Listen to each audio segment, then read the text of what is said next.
Hey everybody, welcome to this edition of HITRUST Secrets. I am Sue Richards, joined with Steve Dufour, Donna Nodson, and Jeff McHugh. And we have a special guest, Dennis Palmer, on as well. Open session today to just kind of talk through any questions that people have. I've actually got one that's not even HITRUST related. It's more SOC 2 related that came up with one of the people that I'm working with. But I will open it up to anybody who has maybe a HITRUST question or comment or anything. No. All right. So here's my question that came up, because I'm so focused on high trust and I know the controls, especially around security awareness training, et cetera, phishing training and all of that. But this is somebody that came up to me with more interested in SOC 2 than necessarily high trust. And we're kind of wondering, well, how much security awareness training do we need? And so, of course, I'm like, well, as an information security person, I'm going to tell you, of course, you need security awareness training and phishing testing and things like that. But, for an auditor's perspective, kind of, taking aside the CISO perspective and putting on the auditor perspective, you could probably create your own PowerPoint slides or something like that. But it was kind of saying, well, you probably want to work it into some sort of a learning management system so that you can track who has gone through that training, how often they go through it, things like that. So, and they were pricing out different vendors, but they're a shop. I mean, it's a startup. They're, less than 20 people. So we're kind of trying to see what that was. So I was looking through the SOC 2 controls, and I don't see anything specifically about training and what's necessary. I mean, it talks through, let me see if I can find my notes again. Um, it talks through, that you've got the organization is committed to integrity and ethical values, um, that they're committed to competence. And then, but I'm trying to find like where there's anything specific to training and a security awareness perspective from a SOC 2. Like I said, I know high trust is very prescriptive. You need to have it, monthly phishing tests and at least annual training, if not more than that. This isn't a healthcare entity. The person that was talking to me, they're not in the healthcare space, so it's not like it's a HIPAA requirement or anything like that. So I was just wanting to give them good guidance without telling them, yeah, you have to do this, but kind of having that balance of understanding budget's a thing right now. When you get to 100 people, it's going to be more difficult than to track in a spreadsheet who's gone through the training from a new hire perspective and all of that. But, for right now, could I throw 20, 30 slides together for them, couple quizzes, and, would that be sufficient from a SOC 2 perspective? So my experience with SOC 2 is that at least strong auditors do look for security awareness training. It Hmm. might be a different denomination, but I don't recall ever having gone through a SOC 2 without that. There might be quite a bit of flexibility on it. So you might be okay with the PowerPoint slides, and I would I would recommend a signed attestation. Yes.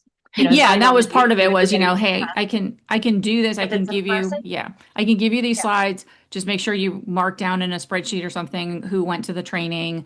I was going to, definitely have some of the slides would be, is this a fish? What are some of the red flags and things like that. But Yeah. The only thing I might caution on is it might be worth checking with a lawyer okay. because, and check with them from an employment training perspective, right? It doesn't have to be specific about security, but if employment law says that, sexual harassment training or whatever these days has to be done in a documented, provable way, security training should be no less Right. because in a courtroom, you have to prove it. And I can't imagine if a judge was going to accept, certain requirements for sexual harassment training and then go, oh, yeah, you can do whatever for security, given where HIPAA and data privacy legislation is. Hmm. So that's another approach that's not specific to SOC 2, but is more about general employment, uh, employee training. Okay. Yeah, because I mean, I kind of pushed them. I have a newsletter that I put out more like for content creators.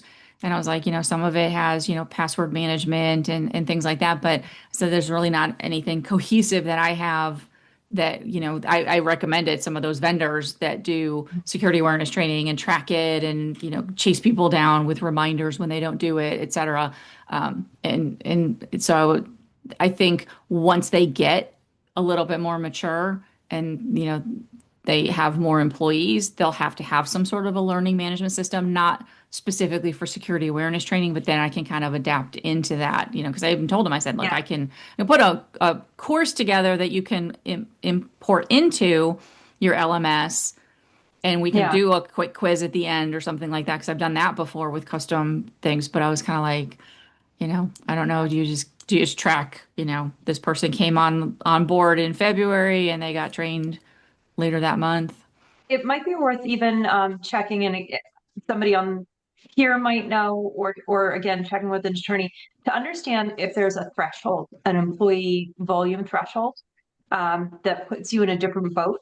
And so then you can provide an informed recommendation to the client to say, when you get to this many employees, you need to switch Right. because what you do right now won't hold in a court of law or with anything else.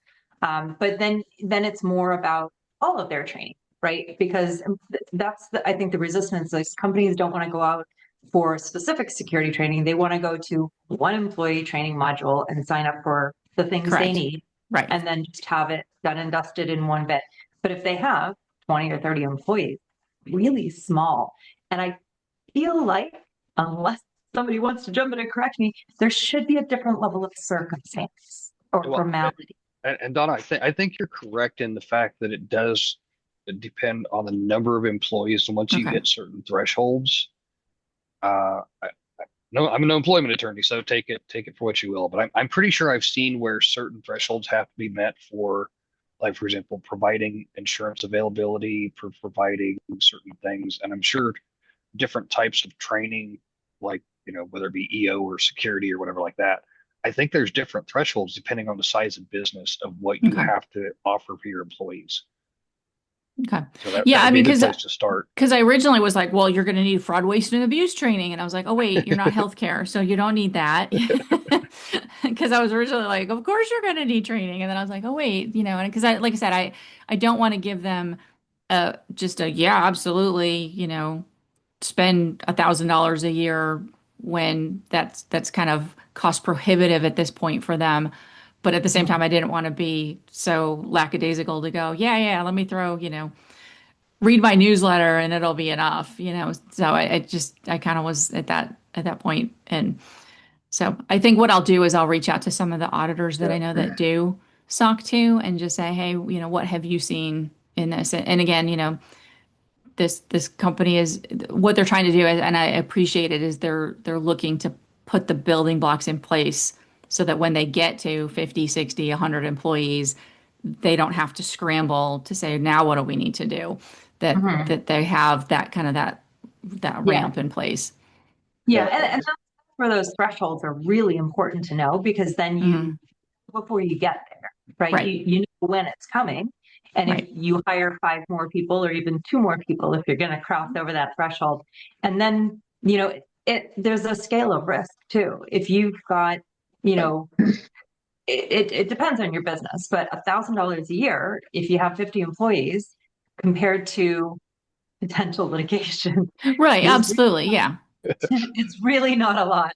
Yeah. I've responded to people on wild questions like, my employer wants me to share hotel rooms on a, you know, company outing. And I'm like, that should have ended in the 1990s, Yeah, regardless of exactly.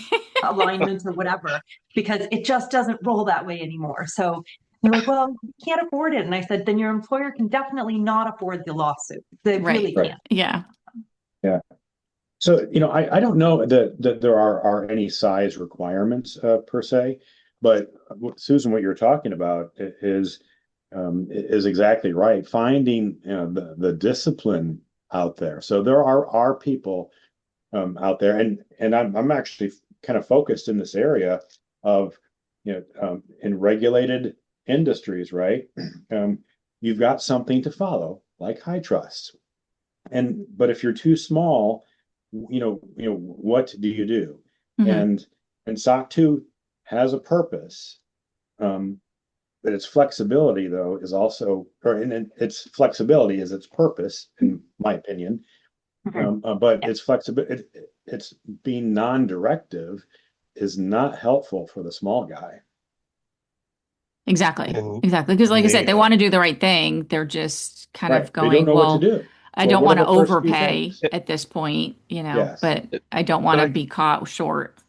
but I think also that comes down to the reason why you're doing the attestation work, whether it's to, see where your exposure is, to close a known exposure, to figure out what your exposures are and to get them closed, or things like that. And so figuring out that initial, why did you need to do the compliance or evaluative work in the first place Yep. is one of the things that we always try to help folks figure out is, why did this come up? Something Why are has we to be doing driving. this? Exactly. And, Yeah, and and I think sometimes that's that's where the that hardest stems question to from. answer. Yeah, sometimes that's the hardest question to answer is, what truly is driving it? Do we have a known risk or something that we're trying to evaluate? Are we, looking at a particular compliance standard? Um, Is it a business relationship that this is required for? yeah, And exactly, and exactly. Right. and Susan, what do we do if they won't share their report? Sorry. I sense there may be history behind that statement. Oh, that's I was funny. just, yeah, I was just putting out from our conversation last week that we just put out on YouTube about what happens, are they, if your vendor doesn't want to share their high trust report with you, they're just like, yeah, we got it, but you don't get to see it. Are they, how do you handle that? So that's where that came from. Those are always interesting questions, and not to, you know, plug the high trust thing, but we have a number of different options now, so they don't actually have to share the full report to get Hmm. visibility on it.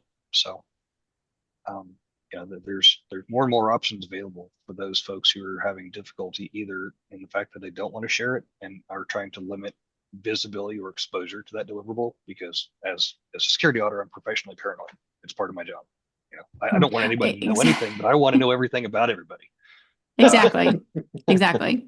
Yeah, we've had that discussion before where I'm like, they're like, compliance isn't security, but I want to see your certification, your compliance certification, and you're like, Exactly. okay, I thought Exactly. compliance wasn't security, so Yeah. Well, I would actually argue that going through the process of high trust or something with similar rigor and having a third party, a licensed Yeah. practitioner, who has their licensing tied to how they approach it and perform it, and then subsequently reviewed by a centralized governing body, gets you a long ways to security. Even if you're just going through it for compliance sake, it gets you a long ways there, which is why there's a less than a 1% breach rate. yes. Yeah. As far as let's call it, you just have an organization that exists. They exist to make money, not part of any type of like special regulation, like healthcare or like finance or anything like that. At the bare minimum, you have policy and procedure. One policy summarize or like the very prudent and necessary behaviors for your organization to follow. You shall do this because we deem it necessary, right? Those might be modified as more regulation is introduced to the organization. But the procedure portion of it, there's two types. There's probably more, but two types. One is the general, this is how you do this thing at work, right? So for example, expense reports, generic, everybody can adhere to it. And on the other hand, whenever you start getting into the specifics of how to do a job, then it gets segmented over. So as far as training is concerned, I would focus on those two things first for your company. This is how you do this thing. And as a process or the company changes, you modify that as well. And then once regulation is introduced into the organization, then you can have more specific, like a HIPAA security awareness training or privacy awareness training. This is how we securely destroy documents or whatever it happens to be that's a little bit more specific. Yeah, I would start with the company first and then work your way out and kind of bolt things on as needed. But they're right. If they can kind of create a process that's a little bit more agile, right? And constantly improving, they'll be better off in the future for sure. Yeah, exactly. And I think this question stemmed from the fact that they require multi-factor authentication. And so they just wanted to kind of be out in front of that to say, here's why. And here are some of the bad things that can happen. And, and that's why we do what we're doing. And like I said, it was kind of a question that came out of the blue for me. And I was like, oh, well, I don't want to just give you yeah, absolutely, you need it. And you have to go to these vendors. But at the same time, I didn't want to be flippant about it and give them bad advice. And suddenly they're like a year later going, we're ready for a SOC 2 audit. And she said we didn't need it. And I was like, well, that was when you were tiny. Yeah. Yeah. Yeah. And you never want to discourage somebody who wants to do security awareness training. At least Yeah. I don't. I'm like, yes, do it. Do it. Do it all the time. The only other thing that could be a factor is client contracts and any BAAs they have. It might be worth a review just to make sure they're covered, because sometimes the BAAs, while they might not specify what report or security assessment or attestation you have to have, they often do specify about training. So that's just something to check. Cool. Yeah. That'll work. Like I said, they're obviously wanting to grow explosively, so they just don't want to be caught short, that they look back 6 months later and they're like, oh my gosh, we're not prepared. So Let's blame Sue. yeah, exactly. She said, if they're looking to grow explosively, are there any whale clients that they're targeting? Because it's a business to consumer market. Fine, then that's fine. Not an issue then. It would only be if they had their eye on a couple of folks or getting acquired by somebody or something like that. Yeah. But yeah. So they had an exit strategy. Yeah. I'm curious, what else are they doing? What else are they concerned about? Well, access control. I mean, that was kind of where the conversation started, was, making sure that they've got the right roles in place so that the core people have access to what they need. And then, some of their partners and the consumers have the right access, et cetera. So, so that was a big one. And like I said, that was why I was like insisting, you definitely need multi-factor authentication for everybody. And they were like, well, in order to make sure that people understand why, we want to give them that background and some of that more formal training if we bring them on as a business partner, that they understand why they're doing what they're doing. But they were just like, how formal do we have to make it? How formal do you have to make the training? To training, yeah, to be able to be ready for an audit in the future. Yeah. Yeah, I would include a lawyer in the people that you speak with, because if it's B2C, I feel like consumers are a little bit more litigious than companies are. Companies tend to weigh a lot of odds before pursuing something like that. Consumers may not be quite as laissez-faire, depending on, I don't know. I know some lawyers. They tend to be a little more aggressive, on a personal basis about what they feel could be litigated. Well, speaking of that, I mean, if you are in a business to consumer business, I know making sure your website is ADA compatible is huge, because there are some consumers that's all they do. They want to be your customer just so that they can say that your website's not helping them. And I've seen that firsthand with other, different companies that have had to deal with that, and they're really looking for the settlement, but they can make your life very difficult. So that's another. It's not security related, but it is business operations related and risk. So that's like, Yeah. But even that doesn't have a threshold. Like, you have to have a minimum number of employees. Oh, for ADA compliance? Yeah, that was one of the things, because we actually looked at that a while back. But yeah, it's interesting that And that would actually, I would look at it from a risk perspective of Mhm. like Susan had mentioned, somebody who goes and trolls websites and tries to find where they don't have compliant either, wording, Yeah. tab functionality. Um, it's interesting to think that they have to be able to do to meet the ADA compliance requirements. And there's another term I'm drawing a blank on it, but it's got a special set of terms they use for usability within the Mhm. website, like being able to tab using the readers and things like that. Correct. Yeah. And I don't remember the name of it. It's not. I realized when they started in the programming conversation, I was way out of my league. Yeah, no, me Oh, too. I'm like, I I'm just like, steer them okay, towards, yeah, I just steer them. Here's a vendor that can help you with that. Just, yeah, yeah, kind of like a pen test or a vulnerability scan. It's like, let's just see well, how vulnerable your website is to being sued. exactly. That's a great idea, right? So Yeah, it's the a pen test. accessibility standards. Yeah. Yeah, I like that. Yeah. It's a cottage industry just built up around that. So if you're looking for a business idea, get into how to mitigate and remediate Yeah, it's called WCAG. accessibility. that's it. Yes, That's that's Web, it. it. Yeah. WCAG. Yes. dude, Wait, dude, wait, does it? so web content accessibility guidelines. So the big players out there, the Microsofts and the Googles, to Yeah. do business with them and to provide software at that level, you got to go through a annual audit. So if you can nail that thing and Yeah. provide that service to your customers, the big dogs will thank you. Yes. Okay. And that thing will find the weirdest things that we have to fix. Hmm. Yes. I mean, it looks for color blindness and everything. It's like, this contrast isn't sufficient or yeah. Yeah. Yeah. They started changing colors on mine, and I'm like, this doesn't work. I can't see anything. I So have down no. that rabbit hole, that was a nice one. Yeah. Yeah. But yeah, it's interesting though because that's I mean when you look at it though that's still a business risk, Hmm. especially if you're looking at like Donna said, if you're going after a whale from a B2B perspective, Yes. um, you need to look at those types of things because at some point they may put the foot down and say that we need to make this happen, and you realize you've got millions in development costs ahead of you because you didn't get on the front side of it.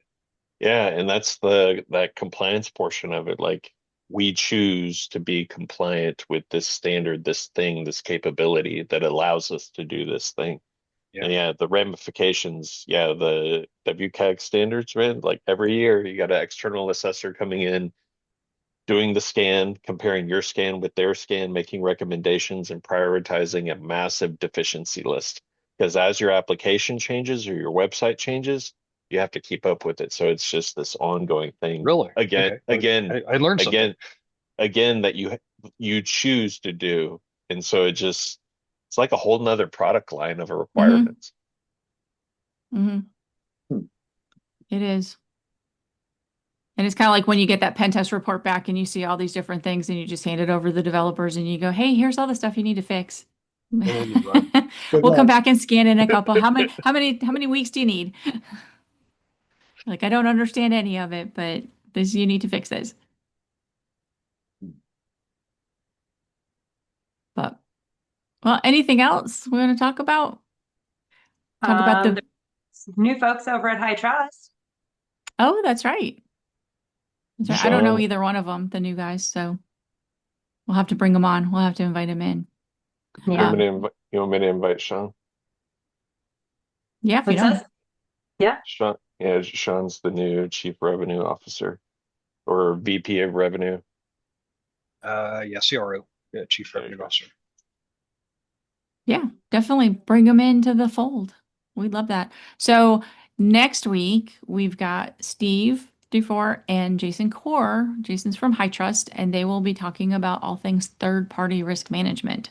Excellent. And yes, Awesome. and then the following week, April 2nd, we are having Ida from the QA team coming in to answer Nice. questions. So I'm very excited about getting this ready to go. So Yeah. I Excellent. think she sits above QA at this point in time. I think she's, what is her official? QA queen. She's a senior director of audit, Okay. and her team is all of the QA analysts work for her, and then we have a VP of quality, which is Vincent Benekers, and they work together as part of that process going through the assessment validation. Excellent. Yeah, we've already got a list of questions I saw it. lined up for It her, was and small list. just a small list growing every day. Group them. And more questions will come up as we go through the discussion. So we may need a part two just to kind I of was going to fit say, in. I would suspect you have I would suspect you're going to have a full hour plus. Mhm. There's Oh, some yeah. there's some really good stuff in there. Yeah, and we're unlikely to run over an hour. So, Dennis, if you happen to chat with Ida, she is welcome to prioritize the questions and the way she responds based on what she wants, what Mhm. she feels is most important for people to know. So, we're happy to take her lead on that if she feels like, these half dozen questions or something are what she constantly gets errors on submissions or whatever. We're more than happy to have her prioritize those, and we can set another session a few weeks or several weeks down the road. Okay, I'll let her know. I chat with her quite a bit, so I'll let her know that there's some flexibility in the order of presentation. Absolutely.